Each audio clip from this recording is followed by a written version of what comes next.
दिया इस प्रकार से सुबह के समय प्रभु की उपस्थिति में आ सके और परमेश्वर का धन्यवाद और प्रार्थना कर सके।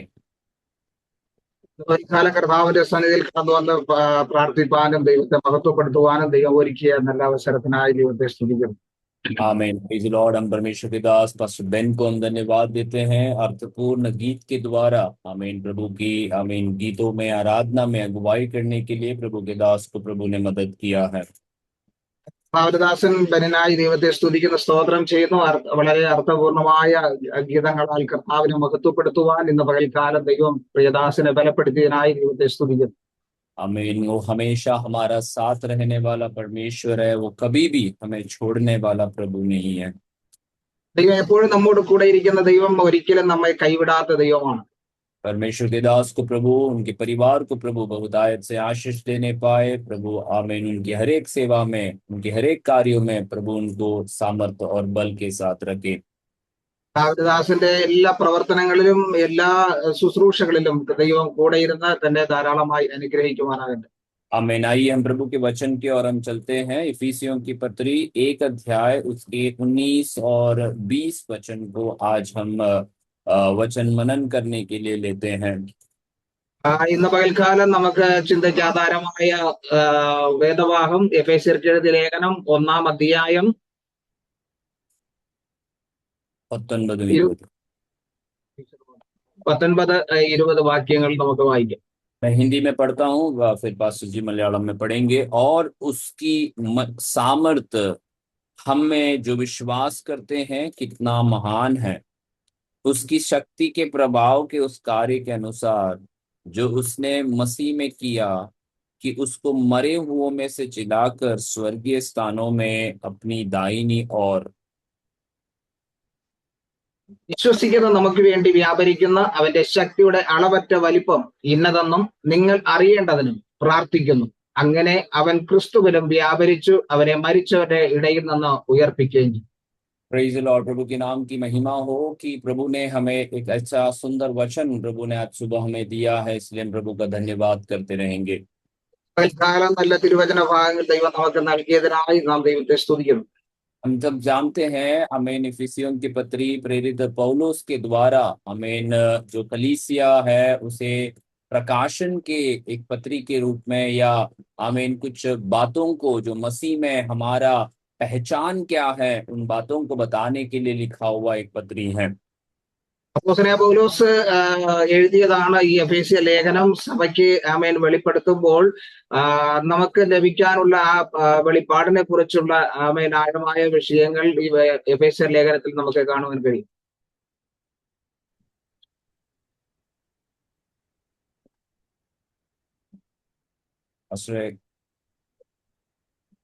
എന്തൊരു ओके, इടയ്ക്ക് स्टक ആയി പോയായിരുന്നു। ओके, सो हम प्रभु के वचन में इस पत्री में हम विशेष रूप से हम देखते हैं कि मसीह में हमारा पहचान, हमारी वर्तमान स्थिति, हमें मसीह में आशीषें, आत्मिक आशीषों को प्रभु किस प्रकार से हमें देता है, इत्यादि बातों को इस पत्री में हम पढ़ सकते हैं, हम सीख सकते हैं।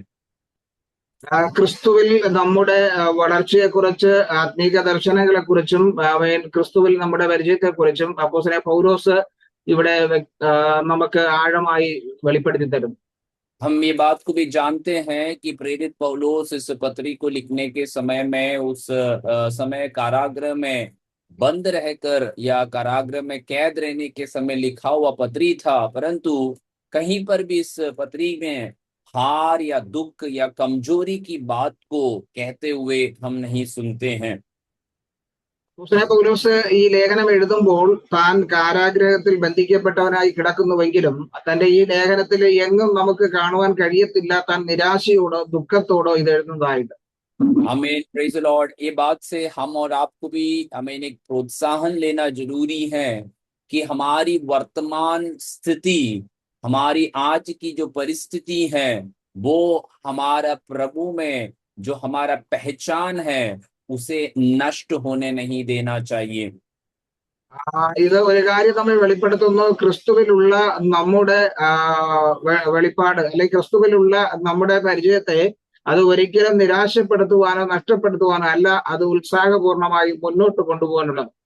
Praise the lord. प्रभु का वचन हमें याद दिलाता है कि पौलुस जैसा महान परमेश्वर के दास के जीवन में परिस्थितियां उसके अनुकूल नहीं रहा, परंतु उन्होंने जो मसीह कलीसिया के लिए, मसीहों के लिए जो बड़ा योगदान दिया था, उन विपरीत परिस्थितियों में रहकर उन्होंने इन पत्रियों को हमारे लिए दान के रूप में दिया है।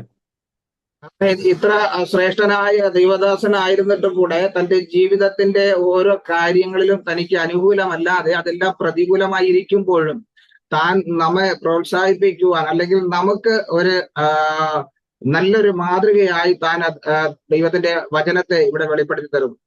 आमीन। हमेशा हम प्रभु के दासों की ओर से हम सुनते हैं कि जीवन के कठिन क्षणों में कुछ बहुमूल्य कीमती बातें जो हैं, आमीन, जो अर्थपूर्ण एक एक एक एक आमीन जो सत्य है, हमारे जीवन में परमेश्वर कई बार प्रकट करता है। കർത്താവിന്റെ ദാസന് ഇവിടെ നമുക്ക് വെളിപ്പെടുത്തി തരുന്നത് വളരെ അർത്ഥപൂർണമായ ജീവിതത്തിന്റെ സത്യങ്ങളെ, യാഥാർത്ഥ്യങ്ങളെ നമുക്കിവിടെ വെളിപ്പെടുത്തി തരുന്നു. हम यहाँ पर पौलुस की इस प्रार्थना की ओर आते हैं। आमीन। इस प्रार्थना जो आमीन 15 से 19 आयतों तक आमीन फैला हुआ है, आमीन, इस प्रार्थना की ओर हमारे ध्यान को हम केंद्रित करेंगे। നമുക്ക് പൗലോസിന്റെ ഈ പ്രാർത്ഥനയിലേക്ക് നമ്മുടെ ശ്രദ്ധയെ കൊണ്ടുവരാം. ഇവിടെ എഫേസ്യർ 1-ാം അധ്യായം അതിന്റെ 15 മുതലുള്ള വാക്യങ്ങൾ വായിക്കുമ്പോൾ തന്റെ പ്രാർത്ഥനയെ കുറിച്ച് ഇവിടെ വെളിപ്പെടുത്തി തരുന്നു. आमीन। पौलुस इफिसियों की कलीसिया के लिए प्रार्थना करने के समय में उसकी शुरुआत में कहता है कि उनके प्रेम के विषय में और उनके आमीन विश्वास के विषय में जानकर आमीन पौलुस उनकी आमीन जीवन के प्रति परमेश्वर का धन्यवाद करता है। ഇവിടെ പൗലോസ് തന്റെ പ്രാർത്ഥനയെ കുറിച്ച് പറയുമ്പോൾ ക്രിസ്തുവിലുള്ള, യേശുവിലുള്ള വിശ്വാസത്തെയും ആ സ്നേഹത്തെയും കുറിച്ച് താൻ ഇവിടെ ദൈവത്തിന് സ്തോത്രം ചെയ്യുന്നതായിട്ട് നമുക്കിവിടെ കാണുവാൻ കഴിയും. परंतु इतना सब अनुभव होने के बावजूद भी पौलुस उनके लिए कुछ आमीन जो हम संसारिक रूप से, भौतिक रूप से मिलने वाली आशीषों के विषय में या धन के विषय में या अधिक सुरक्षा और उनको समस्याओं से दूर कराने के विषय में प्रार्थना आगे नहीं करता है। തന്റെ ജീവിതത്തില് ഇത്രയും അവസ്ഥകളിലും കടന്നു പോകുമ്പോഴും ഒരു സുരക്ഷിതമായ ഒരു ജീവിതത്തെ കുറിച്ചോ അല്ലെങ്കിൽ ലോകത്തിലുള്ള ധനമാനങ്ങളെ കുറിച്ചോ ഇവിടെ ലഭിക്കുവാനുള്ള വിഷയത്തെ കുറിച്ചൊന്നുമല്ല പൗലോസ് ഇവിടെ പ്രതിപാദിക്കുന്നത്. बल्कि परमेश्वर के दास पौलुस की प्रार्थना यह है कि प्रभु उनकी आंखें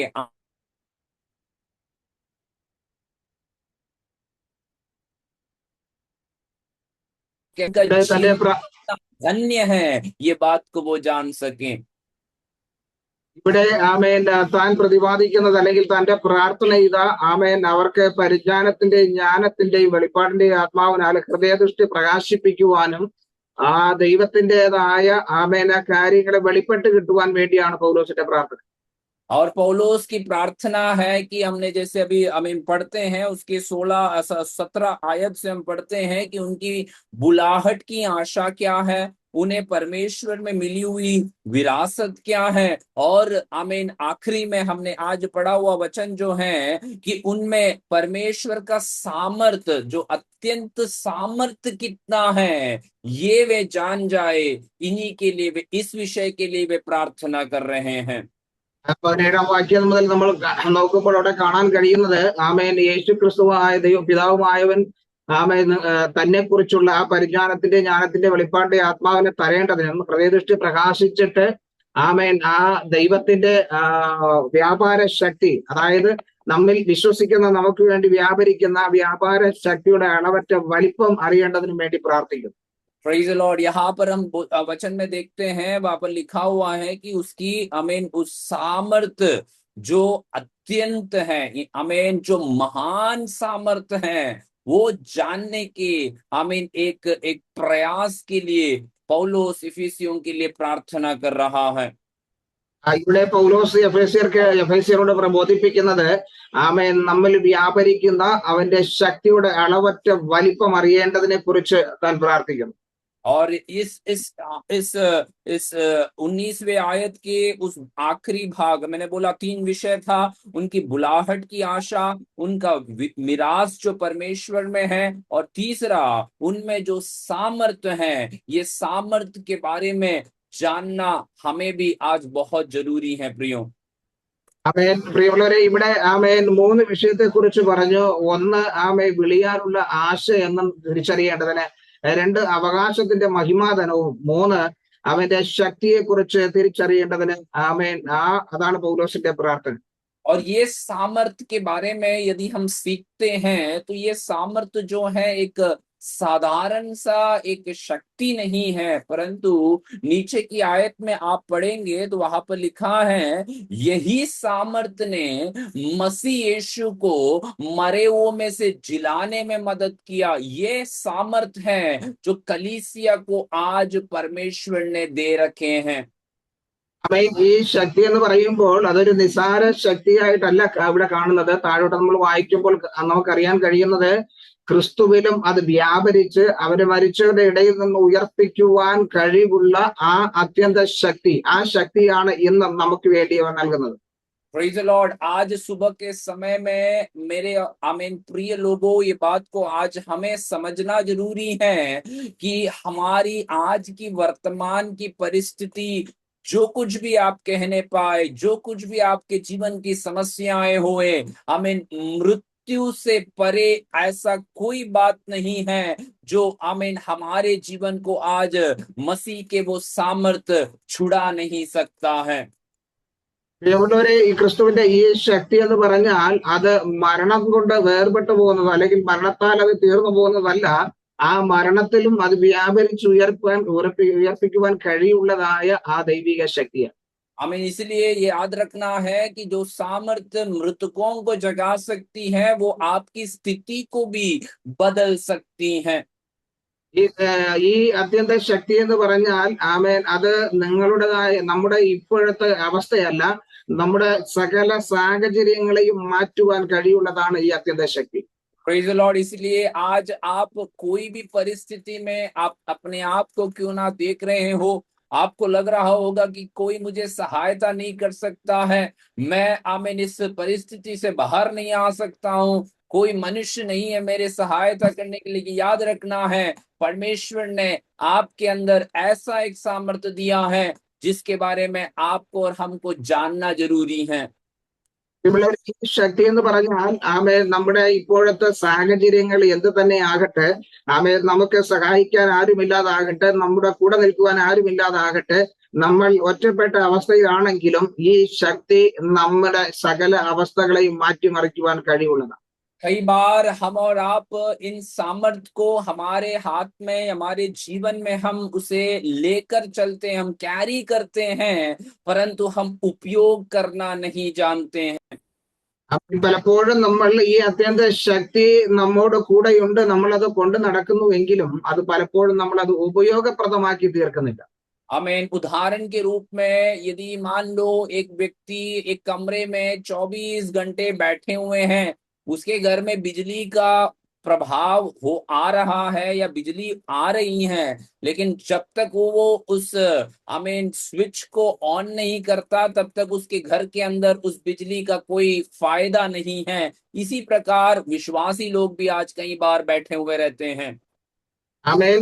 വിശ്വാസികളുടെ ആ അവസ്ഥയെക്കുറിച്ച് ഉദാഹരണമായി പറയാമെങ്കിൽ, ഒരു ഭവനത്തിനകത്ത് അല്ലെങ്കിൽ ഒരു റൂമിനകത്ത് ഒരു വ്യക്തി 24 മണിക്കൂറും ഇരിക്കുമ്പോൾ അവിടെ ഇലക്ട്രിസിറ്റിയുടേതായ എല്ലാ സജ്ജീകരണങ്ങളും ഉണ്ട് എങ്കിലും ആ വ്യക്തി എഴുന്നേറ്റ് ആ സ്വിച്ച് ഓൺ ചെയ്യാതെ ഇരിക്കുന്നിടത്തോളം കാലം ആ ഇലക്ട്രിസിറ്റി കൊണ്ട് ആ വ്യക്തിക്ക് ഒരു പ്രയോജനമില്ലാതായി മാറുന്നത് പോലെയാണ് ഇന്നത്തെ വിശ്വാസികളുടെ അവസ്ഥ.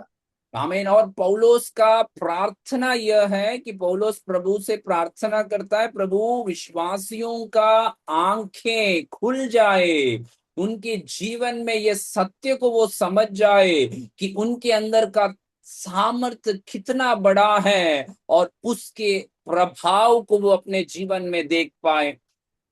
പൗലോസിന്റെ ഇവിടുത്തെ പ്രാർത്ഥന എന്ന് പറഞ്ഞാൽ, കർത്താവെ അവരുടെ ഹൃദയദൃഷ്ടി പ്രകാശിക്കണം, അവരുള്ള ശക്തിയെക്കുറിച്ച് അവർ മനസ്സിലാക്കണം, അതിൻ്റെതായ വലിപ്പത്തെക്കുറിച്ച്, അതിൻ്റെതായ ബലത്തെക്കുറിച്ച് അവർക്ക് മനസ്സിലാക്കി കൊടുക്കുവാൻ വേണ്ടിയാണ് പൗലോസ് പ്രാർത്ഥിക്കുന്നത്.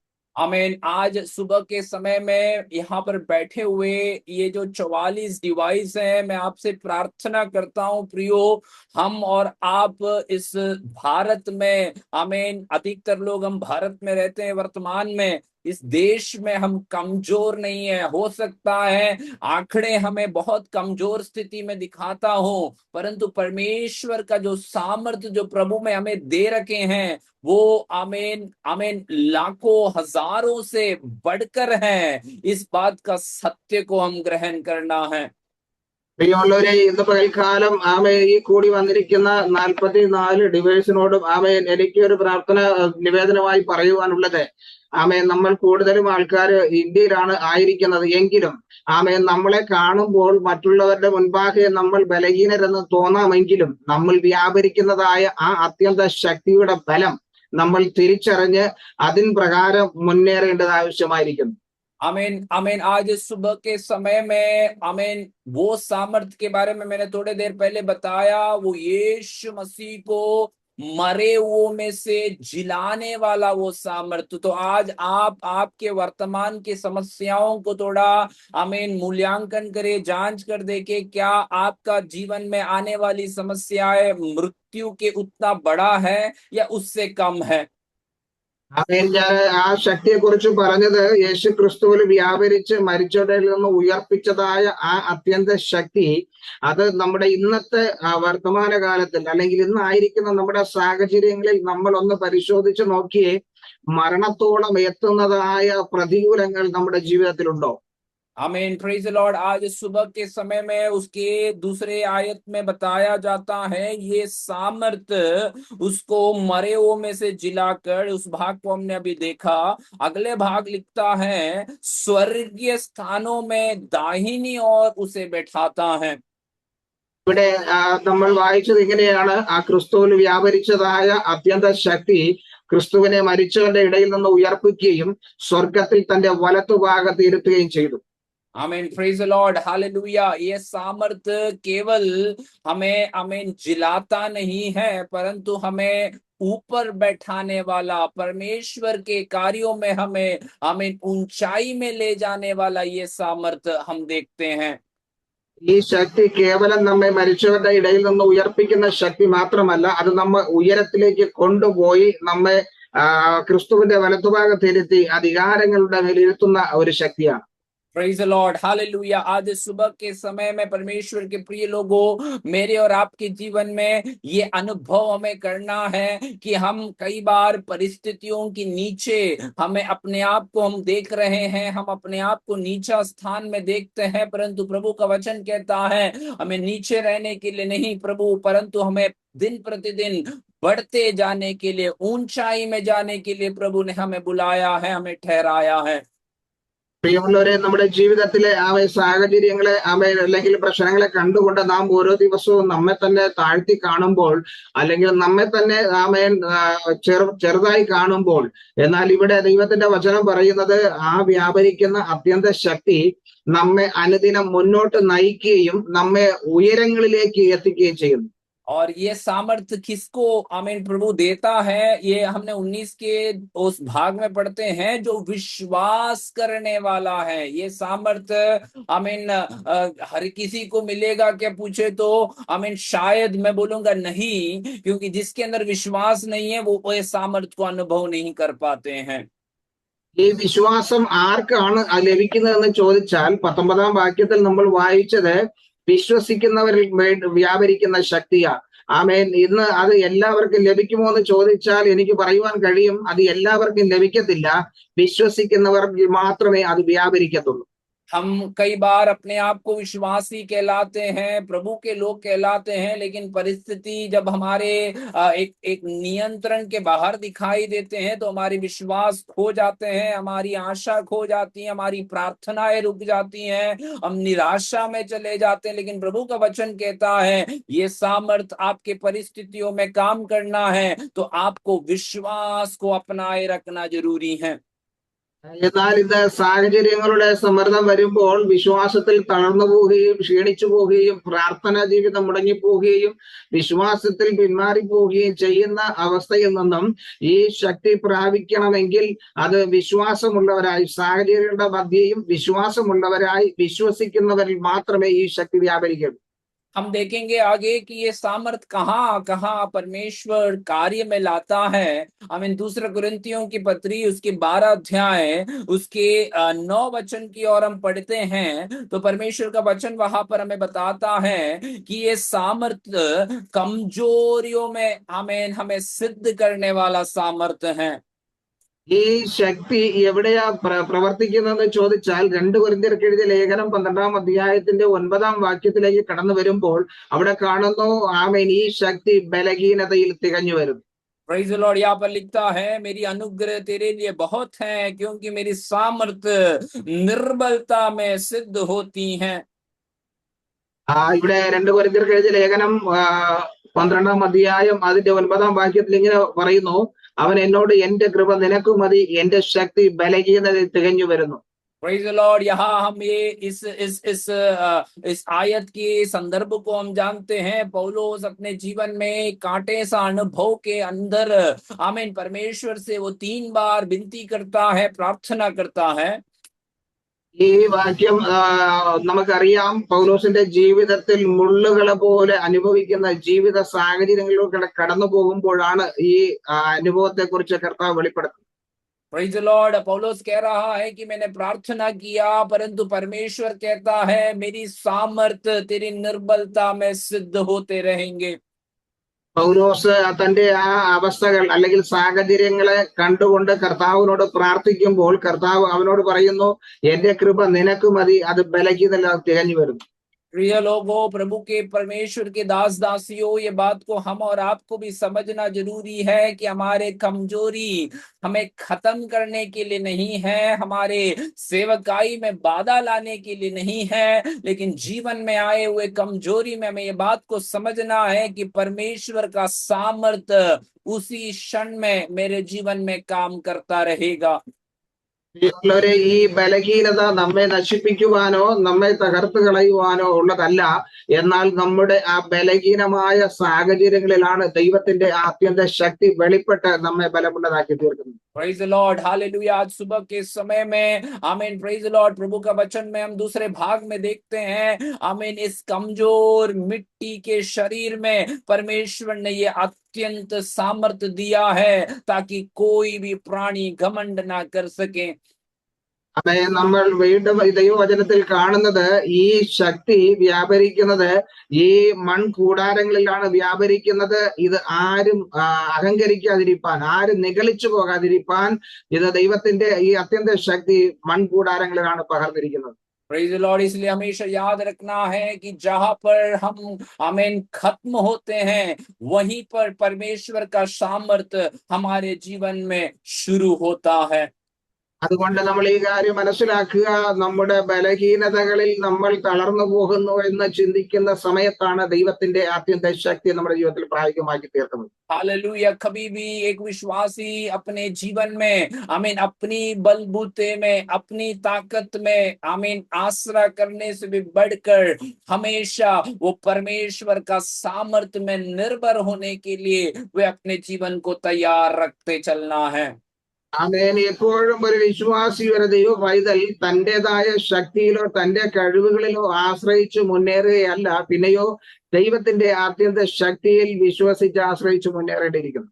फिलिपियों की पत्री उसके तीसरे अध्याय उसके 4 और 8 वचन को हम पढ़ते हैं, 4 से 8 वचन को, तो वहां पर हम देखते हैं कि ये सामर्थ किस प्रकार से हमारे जीवन के अंदर काम करता है। ഫിലിപ്പിയർക്ക് എഴുതിയ ലേഖനം അതിന്റെ 3 അധ്യായം 4 മുതൽ 8 വരെ നമ്മൾ വായിക്കുമ്പോൾ നമുക്ക് അവിടെ കാണുവാൻ കഴിയും ഈ ശക്തി എങ്ങനെയാണ് പ്രവർത്തിക്കുന്നതെന്ന്.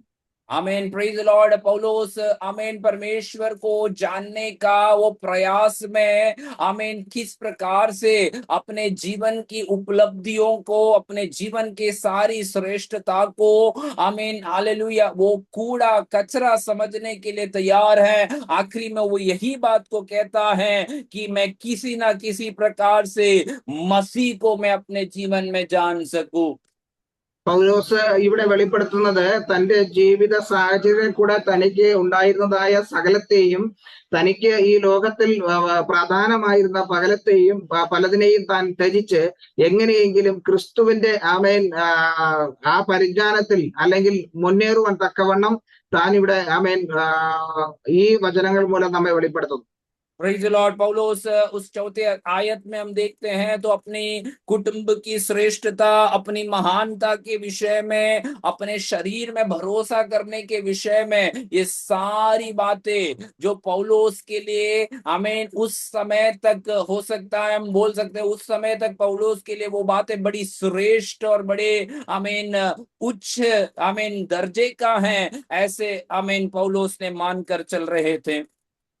ഇവിടെ നമ്മൾ 4 മുതലുള്ള വാക്യം വായിക്കുമ്പോൾ കാണാൻ കഴിയുന്നു പൗലോസ് തന്റെ ജഡപ്രകാരമുള്ള തൻ്റെതായ വിഷയങ്ങളെ കുറിച്ച്, അല്ലെങ്കിൽ തന്റെ കുടുംബത്തിന്റെ ശ്രേഷ്ഠത, തന്റെ ഗോത്രത്തെ കുറിച്ച്, തൻ്റെതായ വിഷയങ്ങളെ എല്ലാം തനിക്ക് അവിടെ പറയുവാനുണ്ടെങ്കിലും അതെല്ലാം താൻ നിസാരമായി ഇവിടെ കാണുകയും. प्रेज द लॉर्ड आमीन। लेकिन आमीन वहां पर अंत में 10वें आयत में लिखता है ताकि मैं उसको और उसके मृत्युंजय की सामर्थ्य को और उसके साथ दुख में सहभागी होने के मर्म को जानूं। താൻ അതിനെ കുറിച്ചെല്ലാം പറയുന്നുവെങ്കിലും 10ാം വാക്യത്തിലേക്ക് കടന്നു വരുമ്പോൾ അവിടെ വെളിപ്പെടുത്തുന്നത് അവനിൽ ഇരിക്കേണ്ടതിനും അവന്റെ മരണത്തോട് അനുരൂപപ്പെട്ടിട്ട് അവനെയും അവന്റെ പുനരുത്ഥാന്റെ ശക്തിയെയും തിരിച്ചറിയേണ്ടതിന് അവൻ ആമേൻ കർത്താവിനോട് പ്രാർത്ഥിക്കുന്നു. Praise the Lord. तो ये आमीन परमेश्वर का ये जो कार्य है आमीन मेरे और आपके जीवन के अंदर एक बदलाव को लाने का, हमारे जीवन के सोच विचारों को, अंदरूनी बातों में एक बदलाव को लाने की प्रक्रिया में है, ताकि हम उन सारी बातों को जो व्यर्थ हैं छोड़कर मसीह और मसीह के उस शक्ति के ऊपर, उस सामर्थ्य के ऊपर आप अपने जीवन को केंद्रित कर सके। നമ്മുടെ ജീവിതത്തിൽ ഈ ലോകത്തിലായിരിക്കുന്നതായ ശ്രേഷ്ഠമായ കാര്യങ്ങളെന്ന് ചിന്തിക്കുന്നതിനെ എല്ലാം ത്യജിച്ചിട്ട് ക്രിസ്തുവിന്റെ ആ ശ്രേഷ്ഠതയെ നമ്മുടെ ജീവിതത്തിൽ പകർന്നുകൊണ്ട് മുന്നേറുവാൻ തക്കവണ്ണം പൗലോസ് ഇവിടെ നമ്മെ പ്രബോധിപ്പിക്കുന്നു. इसलिए हमेशा याद रखना है ये सामर्थ्य हमने पहले देखा कमजोरी में काम करता है, तो ये सामर्थ्य पहले हमारे व्यक्तिगत जीवन में एक बदलाव लाने के लिए ये काम करता है।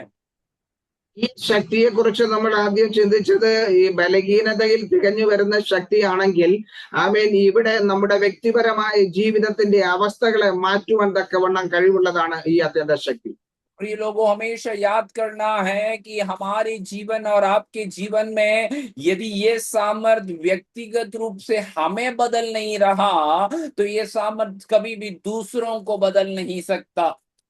പ്രിയമുള്ളവരെ, ഈ ശക്തി നമ്മുടെ ജീവിതത്തിൽ അത് മാറ്റങ്ങൾ ചെയ്യുവാൻ കഴിയുന്നില്ല എങ്കിൽ ആ ശക്തി മറ്റുള്ളവരുടെ ജീവിതത്തിലും ഒരു മാറ്റവും കൊണ്ടുവരാൻ കഴിയത്തില്ല. उसका अर्थ ये नहीं कि ये सामर्थ्य में कोई कमजोरी है, ये सामर्थ्य में कोई कमी है, परंतु हम जब तक वो प्रभु में अपने जीवन को समर्पित नहीं करते, हमारे द्वारा वो सामर्थ्य को हम दूसरों के जीवन में प्रकट नहीं करा सकते हैं। അതിന്റെ അർത്ഥം ഈ ശക്തി ബലഹീനമായതാണ്, ഇത് പ്രവർത്തിക്കാൻ അല്ല എന്നല്ല.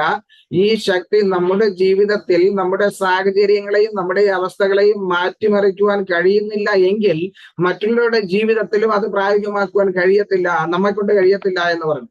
Praise the Lord, hallelujah. इतना ही नहीं, ये सामर्थ्य आमीन प्रेज द लॉर्ड हमें हमारे जीवन को बदलता ही नहीं, ये सामर्थ्य हमें प्रभु के लिए बड़े बड़े कार्यों को करने का आमीन क्षमता या ताकत हमें देता है। കേവലം ഇത് മാത്രമല്ല, ഈ ശക്തി എന്ന് പറഞ്ഞാൽ ക്രിസ്തുവിന് വേണ്ടി വൻ കാര്യങ്ങളെ ചെയ്തെടുക്കുവാനുള്ള ആ ശക്തി അല്ലെങ്കിൽ ആ ബലം നമുക്ക് ദൈവം നൽകുന്നു. आमीन, प्रेज द लॉर्ड। प्रभु का वचन में हम देखते हैं कि आमीन, फिलिपियों की पत्री 4, कुलोसियों की पत्री 4 अध्याय उसके 13 पद को हम पढ़ेंगे तो वहां पर हम इस प्रकार से वचन में पढ़ते हैं, आमीन, मैं उसका गवाह हूं, वह तुम्हारे लिए लौदीकिया और आमीन हियरापुलिस में बड़े परिश्रम करता रहा है। Praise the Lord. आमीन, इस प्रकार से कहता है कि आमीन, आमीन, उसके ऊपर की आयतों में कि मैं सदा तुम्हारे लिए प्रार्थना प्रयत्न करता हूं ताकि तुम सिद्ध होकर पूर्ण विश्वास के साथ परमेश्वर की इच्छा पर स्थिर रह सके। ഇവിടെ കൊലോസ്യർക്ക് എഴുതിയ ലേഖനം 4-ാം അധ്യായത്തിന്റെ 12-13 വാക്യങ്ങൾ വായിക്കുമ്പോൾ ഇവിടെ നമുക്ക് കാണുവാൻ കഴിയുന്നത്, നിങ്ങളിൽ ഒരുത്തനായി ക്രിസ്തുവിന്റെ ദാസനായ എപ്പഫ്രോസ് നിങ്ങളെ വന്ദനം ചെയ്യുന്നു. നിങ്ങൾ തികഞ്ഞവരും ദൈവഹിതം സംബന്ധിച്ചൊക്കെയും പരിപൂർണ നിശ്ചയമുള്ളവരായി നിൽക്കേണ്ടതിന് ഞാൻ പ്രാർത്ഥനയിൽ എപ്പോഴും നിങ്ങൾക്ക് വേണ്ടി പോരാടും. Praise the Lord. ये सामर्थ्य अमेन हमें अमेन एक पूर्णता को ले चलता है, हमें प्रभु में सिद्ध कराने की कोशिश करता है। इतना ही नहीं, अमेन, फिलिपियों की पत्री में हमें बात को देखते हैं कि जो मुझे सामर्थ्य देता है उसी के द्वारा मैं सब कुछ कर सकता हूं। तो ये सामर्थ्य हमें क्षमता देने वाला है, हमें अमेन उस अमेन एक कार्य को करने के लिए जितनी हमारे अंदर काबिलियत चाहिए वो प्रदान करने वाला है ये सामर्थ्य।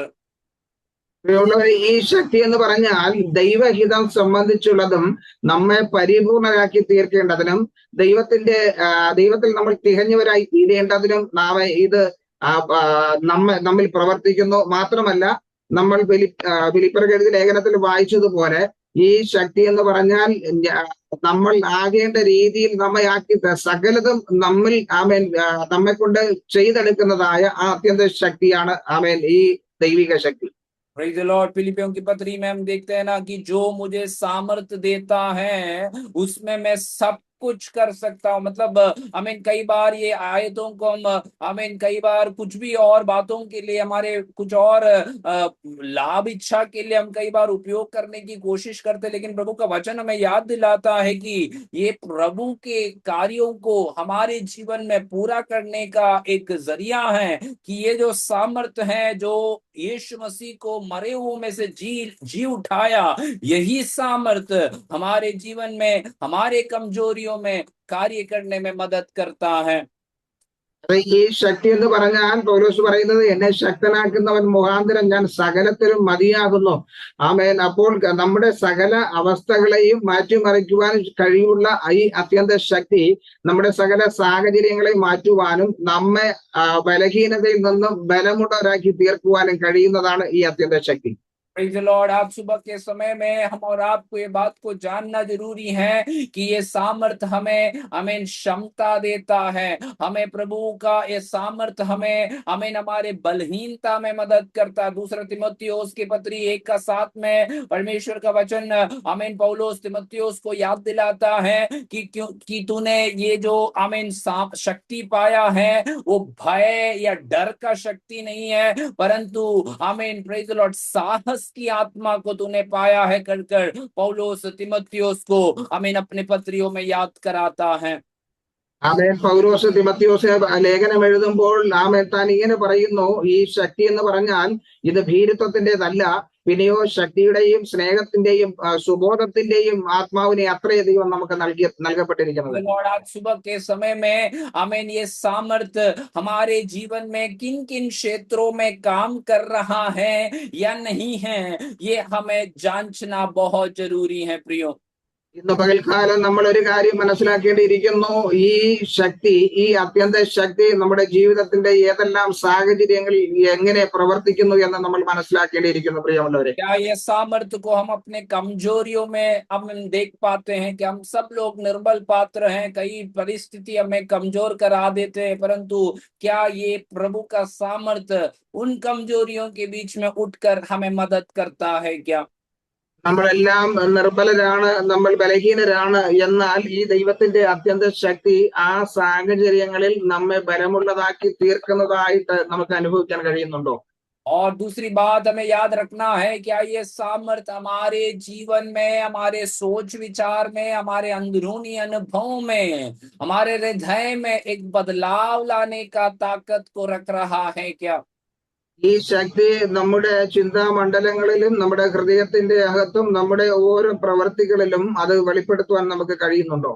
हमें हमेशा याद रखना है, मसीह में हम जब आते हैं या मसीह में एक व्यक्ति आमीन मसीह को ग्रहण करने के बाद प्रभु का दास पौलुस के जीवन में, जैसे हमने आमीन प्रेज द लॉर्ड हालेलुया फिलिपियों की पत्री के 3 अध्याय में देखा, एक बदलावट, एक अंदरूनी बदलावट, एक सोच विचार में एक बदलावट आना बहुत जरूरी रहता है। ഈ ശക്തിയെ കുറിച്ച് അപ്പോസ്തലൻ പൗലോസ് ഫിലിപ്പിയർ 3-ാം അധ്യായത്തിൽ പറയുമ്പോൾ അവിടെ നമുക്ക് വെളിപ്പെടുത്തരുന്നത്, ഈ ശക്തി എന്ന് പറഞ്ഞാൽ നമ്മുടെ ആന്തരികമായ സകല അവസ്ഥകളെയും മാറ്റി മറിക്കുകയും നമ്മുടെ അകത്ത് രൂപാന്തരം വരുത്തുകയും നമ്മെ ബലമുള്ളവരാക്കി തീർക്കുകയും ചെയ്യുന്ന ശക്തി എന്ന് പൗലോസ് വെളിപ്പെടുത്തുന്നു.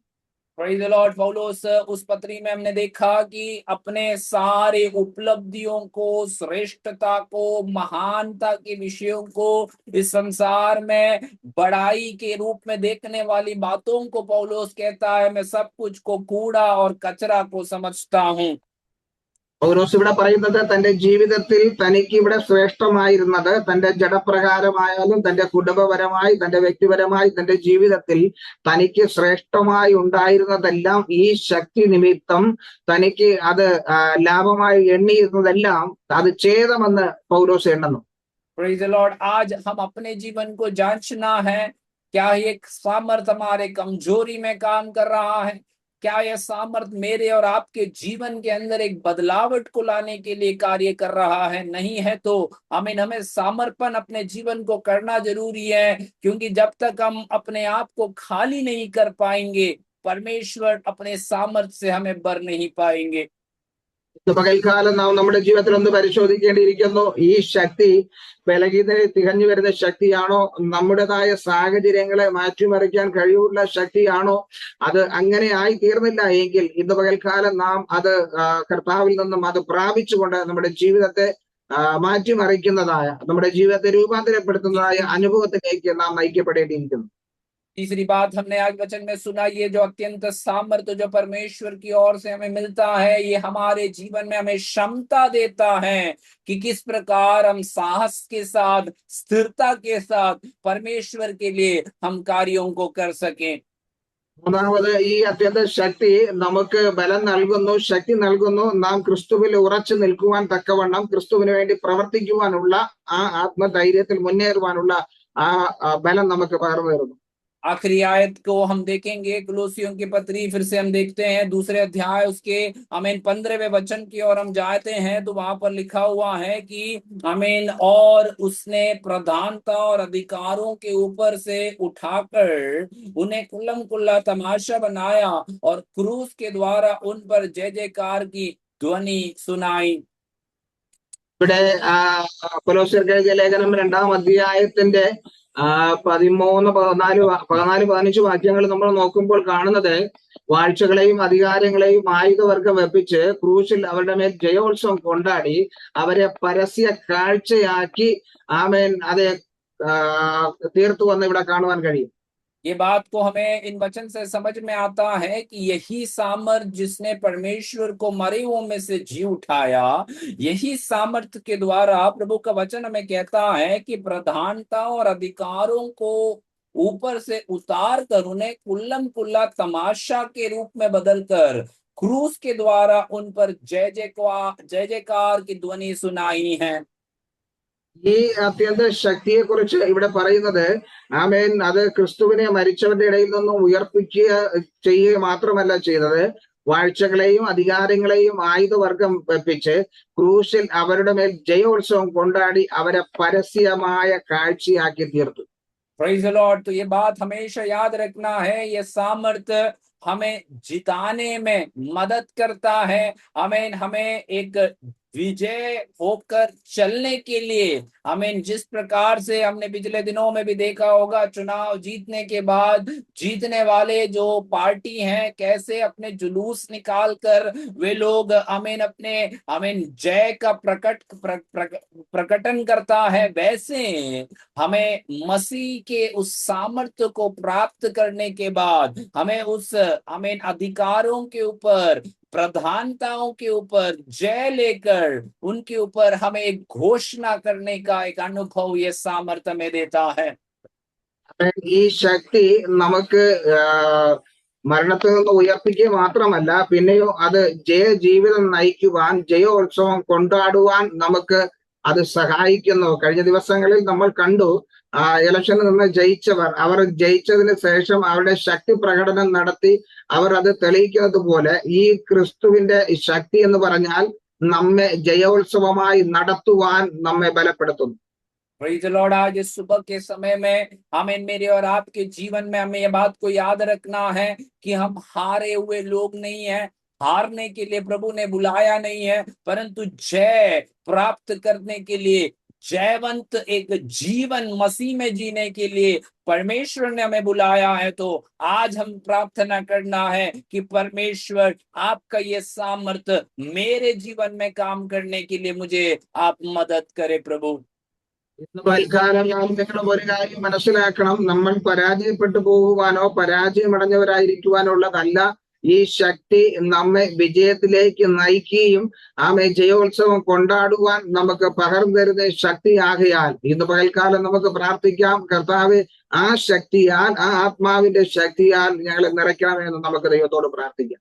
आज सुबह के समय हम अपने जीवन को सुने हुए वचनों के सामने थोड़ा जांचे, हम थोड़ा परखने की, हम हमें अपने जीवन को तैयार करें।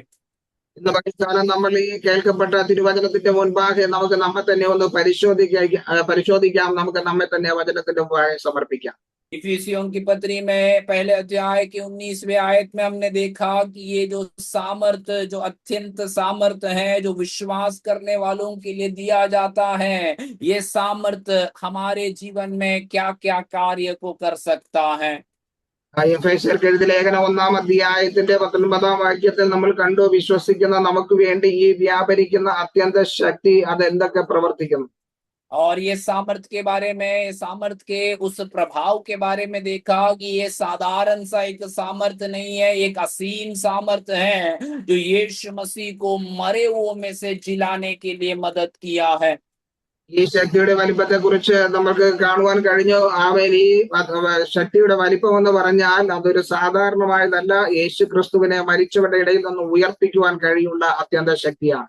आज हम और आपको इतना ही याद रखना है कि यदि यीशु मसीह को मरे हुओं में से ये सामर्थ्य जिला पाया, तो मेरे और आपके जीवन की जो भी परिस्थिति हो, जो भी कमजोरी हो, जो भी बीमारी हो, ये सामर्थ्य आपके जीवन में उससे भी अधिक कार्य कर सकता है।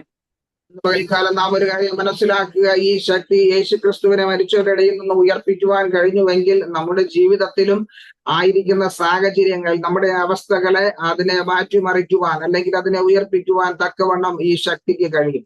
लेकिन याद रखना है, ये सामर्थ्य हमें यूं ही जीवन जीने से नहीं मिलता है। एक अच्छा विश्वास हमारे अंदर होना बहुत जरूरी है। എന്നാൽ ഈ ശക്തി, ഈ അത്യന്ത ശക്തി നമുക്ക് പ്രാപിക്കണമെങ്കിൽ നമ്മുടെ ജീവിതത്തിന്റെ സാഹചര്യങ്ങളെ നോക്കിയല്ല, നല്ലൊരു വിശ്വാസ ജീവിതത്തിന് ഉടമയായി തീരേണ്ടിയിരിക്കുന്നു. ആ വിശ്വാസത്തോടെ നിൽക്കുമ്പോൾ മാത്രമേ ആ ശക്തി പ്രാപിക്കാൻ കഴിയുള്ളൂ. क्योंकि वचन बहुत स्पष्ट रीति से बताता है, यह सामर्थ्य विश्वास करने वालों के जीवन में काम करता है। കാരണം വചനം സ്പഷ്ടമായി ഇവിടെ വെളിപ്പെടുത്തുന്നു, ഇത് വിശ്വസിക്കുന്നവരിൽ വ്യാപരിക്കുന്നതായ അത്യന്ത ശക്തിയാണ്. आमीन। आज सुबह के समय में, आमीन, प्रेज़ द लॉर्ड, हम अपने आप को जांचे कि हमारी विश्वास की जो मात्रा कितना है, क्या वो कमजोर है या आज प्रभु में वो दिन प्रतिदिन बढ़ता जा रहा है। പകൽക്കാലം നമുക്ക് നമ്മെ തന്നെ ഒന്ന് പരിശോധിക്കാം. ഈ ശക്തിയുടെ വലിപ്പം എന്താണ്? അത് നമ്മെ ബലഹീനമാക്കുന്നതാണോ, നമ്മെ ക്ഷീണിപ്പിക്കുന്നതായിട്ട് അവസ്ഥയിലാണോ, അതോ ഇത് ശക്തിയിൽ പുതുക്കം വരുന്നതാണോ എന്ന് നമുക്കൊന്ന് പരിശോധിക്കാം. ये सामर्थ्य के बारे में हमने बहुत सारी बातों को सुना कि ये सामर्थ्य हमें कमजोरियों में मदद करता है। ये सामर्थ्य हमें हमें हमारे जीवन को बदलने वाला एक सामर्थ्य है। ये सामर्थ्य हमें क्षमता देता है। ये सामर्थ्य हमें विजयी बनाता है। परंतु याद रखना, ये केवल सुनकर हमें बैठने के लिए नहीं है, परंतु विश्वास को इस सामर्थ्य में अपनाना जरूरी है। तब जाकर हमारे भी जीवन में ये कार्य को हम पूरा देख पाएंगे। ഈ ശക്തി മരണത്തിൽ നിന്ന് ഉയർപ്പിക്കുക മാത്രമല്ല, നമ്മെ നിലനിർത്തുവാനും നമുക്ക് ബലം പകരുവാനും നമുക്ക് പ്രവർത്തിപ്പാനും നമുക്ക് മുന്നോട്ട് പോകുവാനുമുള്ള ആത്മശക്തി നൽകുന്ന ഈ അത്യന്ത ശക്തിയെ മനസ്സിലാക്കി അത് നമ്മുടെ ജീവിതത്തിൽ പ്രായോഗികമാക്കേണ്ടിയിരിക്കും. Praise the lord. इन वचनों के द्वारा प्रभु हम सभी को अनुग्रह और आशीष देने पाए। दिया हुआ समय के लिए मैं प्रभु के दास को धन्यवाद करता हूँ। प्रभु आप सभी को अनुग्रह और आशीष दे। साथ साथ ट्रांसलेट किया हुआ प्रभु के दास पास जॉय के लिए भी मैं धन्यवाद करता हूँ। प्रभु आपको भी आशीष देने पाए।